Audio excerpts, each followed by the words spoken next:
After storming the beaches of Normandy with his troops on D-Day, one Allied general actually tried to resign his command rather than keep fighting. Why?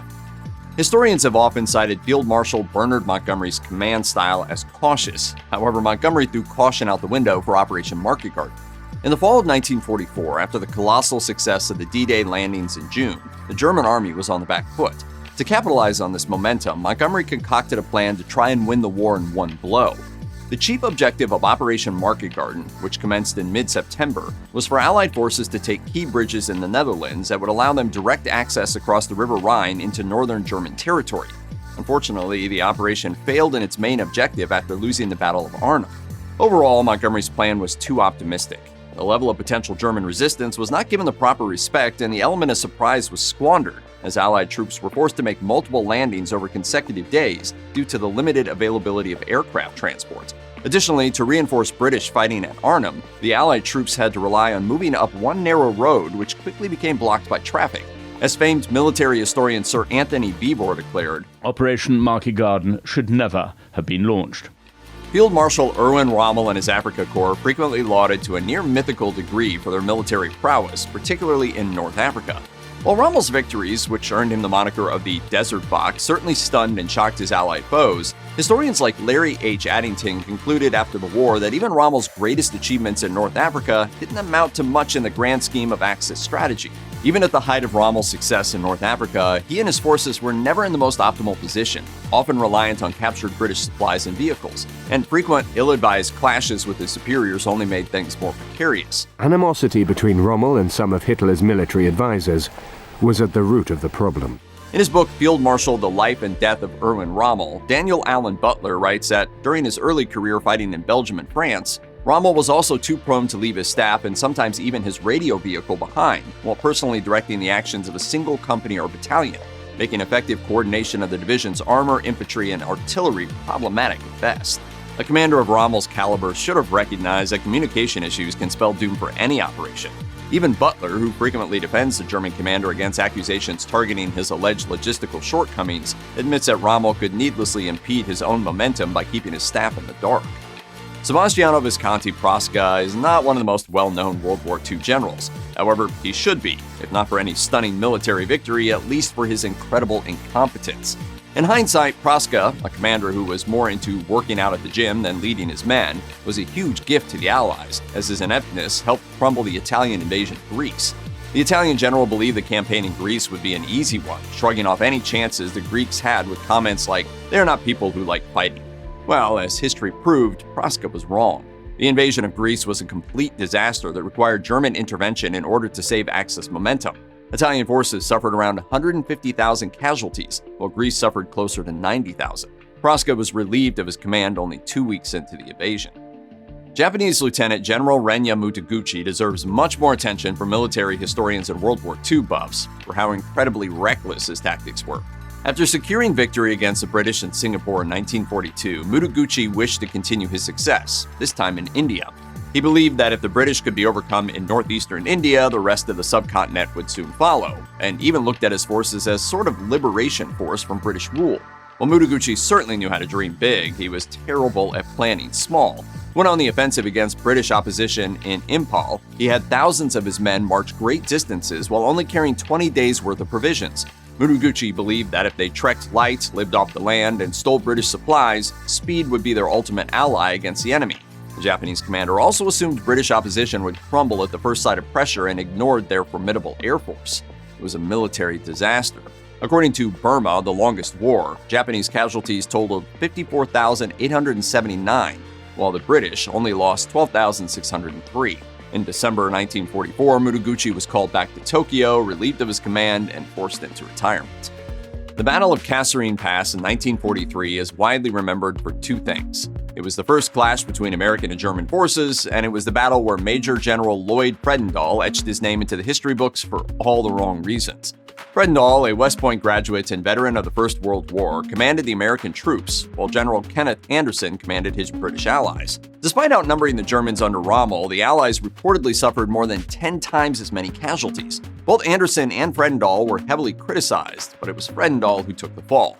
Although Allied Supreme Commander Dwight Eisenhower couldn't directly place the blame on Fredendall due to the latter's connections, he still relieved Fredendall of command. Fredendall was sent back to the United States, where he remained for the duration of the war. Soviet Marshal Grigory Kulik's gross arrogance and incompetence were given a historic spotlight when he attempted to lead the initial stages of the Leningrad Front in 1941. Historians agree that his inept command gave way to dire setbacks and serious defeats, and he was swiftly relieved of his command. Kulik appears to have been more interested in currying favor with Soviet leader Joseph Stalin than focusing on pragmatic military command and technological innovation. Post-war historians have frequently noted that Kulik spent an absurd amount of energy and time opposing certain mechanized advancements. John Keegan, author of the Second World War, wrote of the Soviet commander, "Kulik was a technological reactionary who opposed the distribution of automatic weapons to soldiers on the grounds that they were incapable of handling them, and halted the production of anti-tank and anti-craft guns."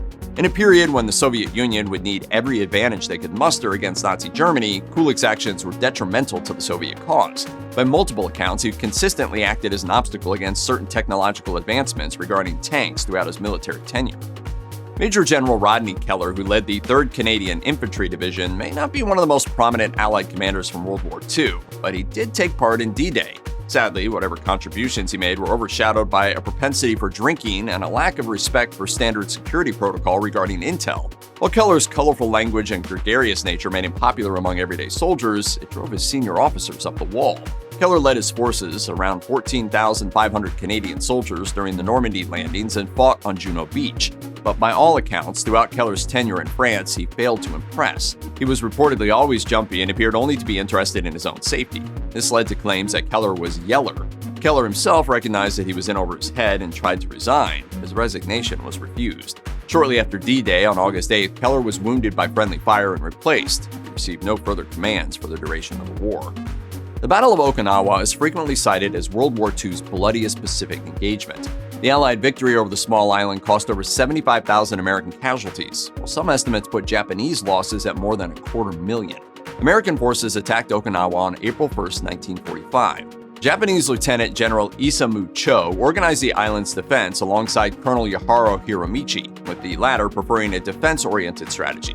Believing the American offensive was vulnerable, though, Cho launched a massive attack on May 4th against the American troops against Yaharo's warnings. It was a complete failure. By the next day, Cho and his forces were retreating, and the writing was on the wall. On June 19th, knowing the American victory was a certainty, the lieutenant general died by ritual suicide. What makes Cho's actions so peculiar is that he and Yahara had worked together to set up fortifications and tunnels that could be relied on in a sort of attrition-type strategy. However, just a little over a month after the battle began, Cho completely shifted gears by sending the majority of his forces in a disastrous charge instead of utilizing those defenses. General Douglas MacArthur is arguably the most famous U.S. World War II general next to Dwight Eisenhower. However, unlike the level-headed Eisenhower, MacArthur was a renowned blowhard. The general would boast loudly and proudly about his achievements, but wouldn't acknowledge his many mistakes which thousands of his men paid for with their lives. In 1941, MacArthur was given command of the U.S. Army in the Far East. On December 8th, several hours after the Japanese attacked Pearl Harbor, they went after another airfield in the Philippines. Despite having received word of what transpired at Pearl Harbor, MacArthur severely delayed mobilizing his aircraft. When the Japanese attacked, the American bombers were still grounded. I think if it were anyone else but MacArthur that this disaster happened to, they might have been promptly relieved. The Philippines would eventually be overrun early in the war, with President Franklin Roosevelt ordering MacArthur to leave for Australia. The general left thousands of American and Filipino troops behind. These troops would be forced to endure what is now notoriously known as the Bataan Death March. MacArthur's follies continued throughout the war.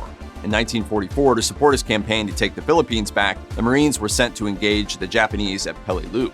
The prolonged and bloody engagement lasted months and saw over 1,000 Americans killed and several thousand wounded. To this day, the battle remains shrouded in tragic controversy, as Peleliu ultimately didn't really factor into MacArthur's plans to retake the Philippines. On May 10, 1940, Germany launched a campaign against France, Luxembourg, the Netherlands, and Belgium. General Maurice Gamelin, France's commander-in-chief, was in charge of stopping it. He didn't. Gamelin's planning for the initial stages of the Western Front were grossly inadequate. Gamelin put too much emphasis on defense and lacked contingencies should his first plans fail. He and his Allied contemporaries prepared for a prolonged and cagey engagement reminiscent of World War I's stationary nature. The French commander predicted that Belgium would be the enemy's initial focus and placed his best troops there, but left the Ardennes forest undefended. The Germans ultimately unleashed a motorized offensive through the forest, outflanking Gamelin's prized defensive line in an attack that moved too fast for Gamelin's countermeasures. Much of the French army was cut off and had to be evacuated to Britain, leaving Paris vulnerable. On May 19th, just 9 days after the battle began, Gamelin was sacked. To replace Gamelin, the French government brought in veteran commander Maxime Weygand. Unfortunately, this turned out to be oil on a raging inferno. Weygand's ideas were just as outdated as Gamelin's, and so his accession to the command saw no significant change in Allied tactics. On the morning of May 19th, the French command ordered troops fighting in Belgium to redeploy to meet the attacking Germans. That evening, Weygand was given command, and one of the first things he did was to cancel that counterattack. But after conferring with other Allied commanders for 3 days, Weygand committed to the same exact plan that was made before. Those 3 wasted days gave the German infantry an opportunity to catch up with its rapidly moving heavy armor. The opportunity to stop the German advance had been wasted. Paris fell on June 14, 1940, and an official armistice was signed with Germany on June 22nd. Just 11 months earlier, in July 1939, Weygand had declared, "The French army is stronger than ever before in its history. Its equipment is the best, its fortifications are first-rate, its morale excellent, and it has an outstanding high command. Nobody wants war, but if we are forced to win a new victory, then we will win it."